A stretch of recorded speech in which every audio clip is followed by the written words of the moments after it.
this evening on That's What They Need. Um, Life is beautiful. Life is beautiful here in America, land of the free. Um, Many people leave their home countries to come here to in pursuit of that American dream, the freedom, better opportunity. Here in America, we have freedom to peaceful assembly. As you can see, all the protests that are going on right now, we have freedom to marry who we want to marry, male or female. We have freedom to choose our political parties, and we have our freedom to choose our religion. So we have the right to freedom of choice. That's the beauty of living here in America. Don't you agree? And I believe that terminally ill patients should also have their freedom of choice in the line of care. I worked in hospice care as a nurse for 5 years, so I have the privilege to care for many terminally ill patients and guide them through them and their family through the dying process. The goal in end-of-life care is to make sure that they are comfortable, as well as the families, which for the most part, that is the case for most patients. But there is a small percentage of patients that don't have that same results, even with the pain medication and all the comfort medication.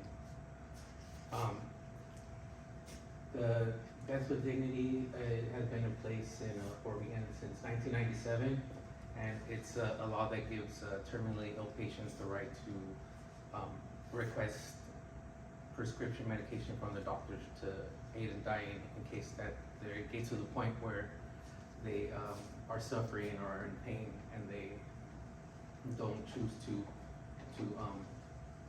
have that terminal illness take its course. So today I'm going to discuss why I believe that patients should have this right, some of the opposing arguments, and also some of the evidence that I found through my research.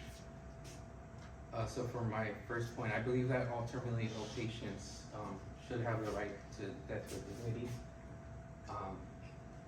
It gives them the option to live a life not suffering in pain, and it will meet their end-of-life goals if the end-of-life goals is to keep the patients comfortable.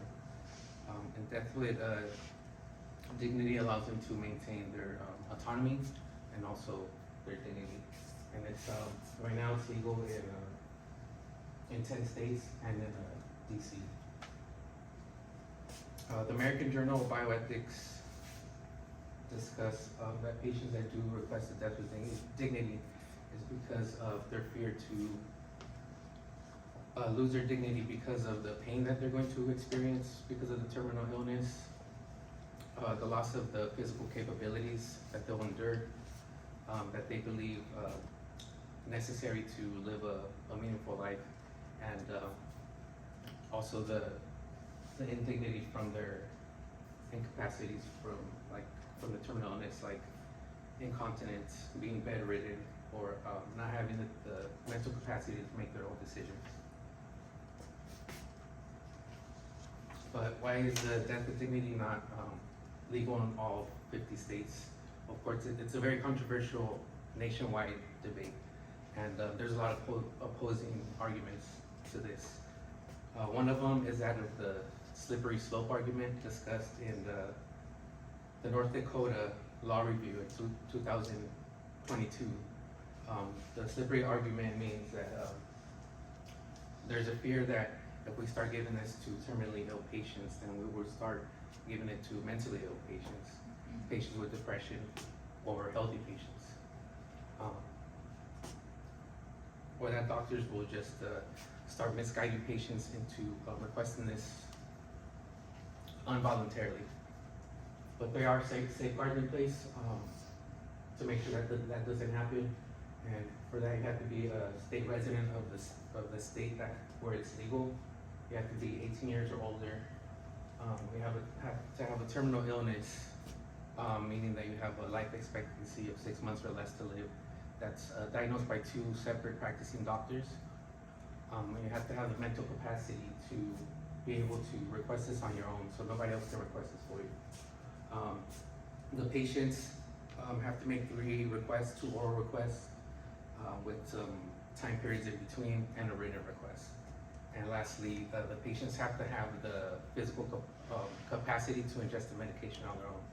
So that make sure that nobody's guiding these patients or they're being coerced to take this medication without their will.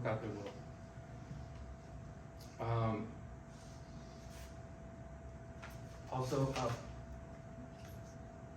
just by having the medication in the home, patients it has been said that patients have that sense of ease of mind and comfort because they know that they have that option in case they get to that point where they can no longer endure the pain or the suffering. And that's just even without taking the medication. And this is a graph where it shows the blue line where the patients that actually got the medication compared to the patients that ingested the medication. So just by having it in the home, they had a sense of ease and comfort. If we don't legalize death with dignity, patients will suffer inhumane, painful end of life, and some might go to the extreme measures as to leave their home states to go somewhere where it is legal. That's what happened to Brittany Maynard.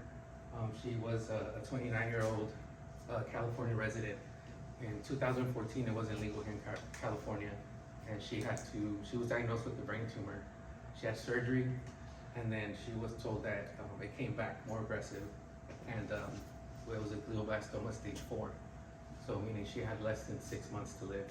So she chose to move to Oregon, and I really don't believe that patients in their end of life should be spending time leaving their home communities and having to relocate to have this choice. In conclusion, I discussed why I believe terminally ill patients should have this right. I discussed some of the opposing views and also some of the evidence that I found in my research. Lastly, I'm not advocating for terminally ill patients to end their lives. I'm advocating for them to have that freedom of choice in case they don't want to have that a painful end of life, and so they can have an end of life with dignity. Thank you.